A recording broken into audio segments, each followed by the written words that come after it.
మనిషికి ఒక ప్రత్యేకమైన గుర్తింపు ఉంటుంది.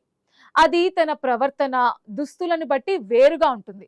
కానీ ఇప్పుడు మనుషుల నుండి రిలీజ్ అయ్యే వాసనలు కూడా వారిపై ప్రభావం చూపుతాయని తాజా పరిశోధనలు చెప్తున్నాయి. నిజానికి ఈ ప్రపంచంలో ఏ ఇద్దరి వేలి ముద్రలు ఒకేలా ఉండవు. అలాగే ఏ ఇద్దరి వద్ద ఒకేలా వాసనలు కూడా ఉండవు.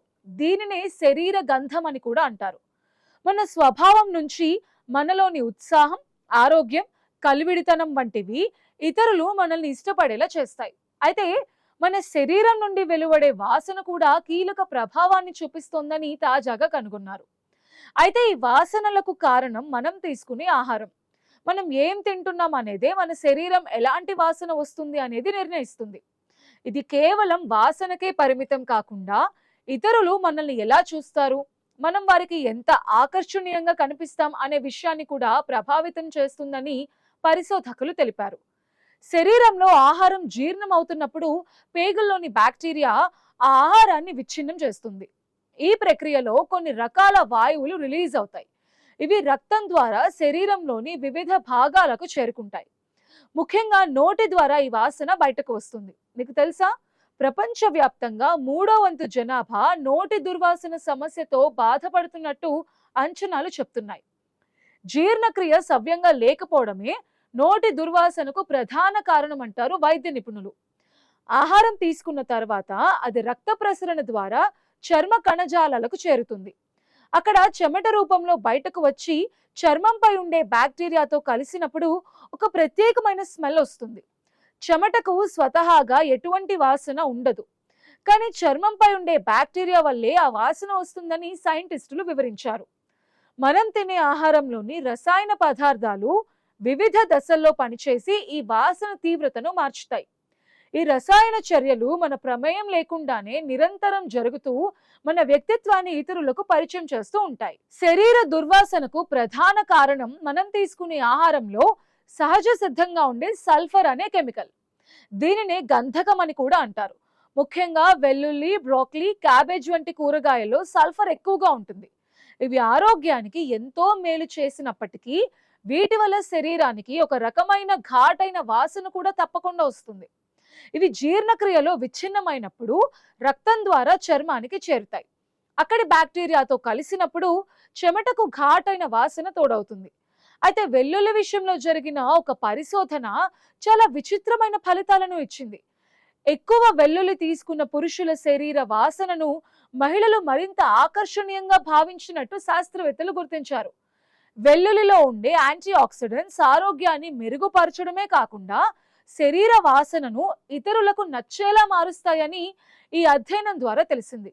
అంటే వెల్లుల్లి వాసన నేరుగా కాకుండా అది మన శరీరంలో కలిసిపోవడం ద్వారా అది జరుగుతుంది. అంటే ఆరోగ్యకరమైన మార్పుల వల్ల వచ్చే వాసన ఇతరులకి నచ్చుతోందని భావించవచ్చు.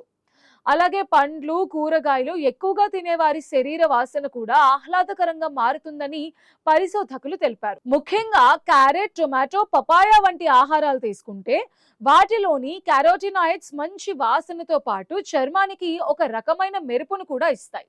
దీనివల్ల వారి ముఖాలు ఇతరులకి మరింత ఆకర్షణీయంగా కనిపిస్తాయని ఆస్ట్రేలియాలో జరిగిన ఒక అధ్యయనంలో తేలింది. అదే టైంలో నాన్ వెజ్, ఎగ్స్ వంటి ఆహారాలు తీసుకునే వారిలో కూడా చెమట వాసన కూడా కొంత ఆహ్లాదకరంగానే ఉంటుందని గుర్తించారు. కానీ పిండి పదార్థాలు లేదా కార్బోహైడ్రేట్స్ ఎక్కువగా ఆహారం తీసుకునే వారి శరీర వాసన మాత్రం ఇతరులను అంతగా ఆకర్షించలేదని ఈ పరిశోధన పేర్కొంది. తక్కువ పిండి పదార్థాలు, ఎక్కువ కూరగాయలు ఉన్న ఆహారమే మనల్ని ఎదుటి వారికి చేరువ చేస్తుందని ఈ ఫలితాలు స్పష్టం చేస్తున్నాయి. చేపలు, సీ ఫుడ్ లాంటి మాంసాహారాలు తినడం వల్ల కూడా శరీరానికి ఒక ప్రత్యేకమైన వాసన వస్తుంది. జంతు ప్రోటీన్ శరీరంలో విచ్ఛిన్నమైనప్పుడు అవి అమినో ఆమ్లాస్ కొవ్వుగా మారుతూ ఉంటాయి. ఇవి చెమట ద్వారా బయటకు వచ్చి చర్మంపై ఉండే బ్యాక్టీరియాతో ప్రతిక్రియ చెందుతాయి. దీనివల్ల శరీరం నుంచి బలమైన వాసన వెలువడుతుంది. దానిని సువాసన అని అనలేం, కానీ ఎదుటి వారిని ఆకట్టుకునే వాసన అనొచ్చు. అయితే మాంసం తినే వారితో పోలిస్తే మాంసం తీసుకోని వారి శరీర వాసన మరింత ఆకర్షణీయంగా, ఆహ్లాదకరంగా ఉంటుందని ఒక ప్రయోగంలో తేలింది. మాంసాహారం తీసుకునే పురుషుల వాసన కొంత ఘాటుగా ఉండటంతో ఇతరులు దానిని అసహ్యంగా భావించే అవకాశం ఉందని పరిశోధకులు తెలిపారు. ఇక మద్యం అలవాటు ఉన్న వారి విషయంలో నిరాశకు గురి చేసే ఫలితాలు వచ్చాయి. మద్యం ఎక్కువగా తీసుకుంటే కాలేయంలో అసిటాల్డిహైడ్ అనే రసాయనం ఉత్పత్తి అవుతుంది. ఇది నోటి ద్వారా చెమట గ్రంథుల ద్వారా బయటకు వచ్చి తీవ్రమైన దుర్వాసనకు కారణమవుతుంది. పోలీసులు డ్రంక్ అండ్ డ్రైవ్ పరీక్షల్లో ఈ నోటి వాసన ద్వారానే తాగిన వారిని గుర్తిస్తారు. ఒక వ్యక్తి ఎంత మద్యం తాగారో కూడా సులభంగా గుర్తిస్తూ ఉంటారు. మద్యం శరీరాన్ని డీహైడ్రేట్ చేస్తుంది. దీనివల్ల నోటిలో లాలాజలం ఉత్పత్తి తగ్గి బ్యాక్టీరియా వృద్ధి చెందుతుంది. ఫలితంగా నోటి దుర్వాసన ఎక్కువసేపు కొనసాగుతుంది. ప్రతిరోజు మద్యం తీసుకునే వారి శ్వాసలో సల్ఫర్ కాంపౌండ్స్ అధికంగా ఉండటమే దీనికి కారణం. విచిత్రం ఏంటంటే, ఒక ప్రయోగంలో మద్యం తాగిన వ్యక్తుల వాసనలను పక్కన పెడితే ఇతరులకు మరింత ఆకర్షణీయంగా కనిపించినట్టు ఫలితాలు వచ్చాయి. అంటే మద్యం ప్రభావం వల్ల ప్రవర్తనలో వచ్చే మార్పులు లేదా ఆ టైంలో వెలువడే రసాయనాలు ఇతరులను ప్రభావితం చేస్తున్నట్టు కనిపిస్తోంది. కానీ ఈ ఆకర్షణ తాత్కాలికమే అని, దీర్ఘకాలంలో మద్యం వల్ల వచ్చే దుర్వాసన ఇతరులను దూరం చేస్తుందని నిపుణులు హెచ్చరిస్తున్నారు. ఇది మందుబాబులకు తప్పక నిరాశకు లోను చేస్తాయి. కాఫీ, టీలు క్రమం తప్పకుండా సేవించే వారి పట్ల పరిశోధనలో వ్యతిరేక ఫలితాలు వచ్చాయి. అధికంగా సేవించే వారి శరీర వాసన కారణంగా వారి పట్ల ఆకర్షణ కోల్పోయేలా చేసే మార్పులు కనిపిస్తాయని నిపుణులు చెప్తున్నారు. వీటిలో ఉండే కెఫీన్ వల్ల శరీరంలోని గ్రంథులు ఉత్తేజితమై చెమట ఉత్పత్తి పెరుగుతుంది. దీనివల్ల స్కిన్ పై బ్యాక్టీరియా పెరగడానికి అనుకూల వాతావరణం ఏర్పడి వాసన బలంగా మారుతుంది. అయితే కెఫీన్ నేరుగా శరీర వాసనపై ఎంతవరకు ప్రభావం చూపుతుందనే దానిపై ఇంకా స్పష్టమైన ఆధారాలు లేవు. దీనిపై ఇంకా పరిశోధనలు జరుగుతున్నాయి. అదే కాకుండా ఇప్పుడు మార్కెట్స్ లో అత్యధిక భాగం టీ పొడి, తేయాకులతో చేసింది కాదు. నకిలీలను అరికట్టడంలో అధికారులు ఫెయిల్ అవుతున్నారు. అలాగే ఉపవాసం ఉండే వారిలో కూడా నోటి దుర్వాసన పెరిగే అవకాశం ఉందని స్విట్జర్లాండ్ లో జరిగిన ఒక సర్వేలో గుర్తించారు. ఆహారం తీసుకోకపోవడం వల్ల నోటిలోని బ్యాక్టీరియా చర్యలు మారి ఈ దుర్వాసన మొదలవుతుంది.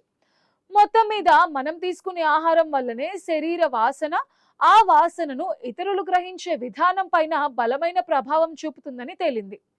అయితే ఇది అందరికీ ఒకేలా ఉండదు. శరీర తత్వాన్ని బట్టి, వ్యక్తిగత తేడాలను బట్టి ఈ మార్పులు కనిపిస్తాయి. వాసన కలిగించే రసాయనాలు అనేకం ఉన్నా వాటన్నిటి ప్రభావం మనపై ఎలా ఉంటుంది అనేది ఇంకా పూర్తిగా తెలీదు. మనల్ని ఇతరులు ఎంత ఆకర్షణీయంగా భావిస్తారో నిర్ణయించే అంశాల్లో శరీర వాసన ఒకటి మాత్రమే కాదు, మన రూపం, ప్రవర్తన, మాట్లాడే తీరు కూడా ఇందులో కీలక పాత్రలు పోషిస్తాయి. ఎవరికైనా ఎదుటి వారిని ఆకట్టుకోవాలని ఉంటే వారి ఆహారపు అలవాట్లలో కొన్ని మార్పులు చేసుకోవడం మంచిదని ఈ పరిశోధనలు సూచిస్తున్నాయి. ఆహారంలో తగినన్ని పండ్లు, కూరగాయలు చేర్చుకోవడం వల్ల సహజ సిద్ధమైన శరీర గంధాన్ని కాపాడుకోవచ్చు.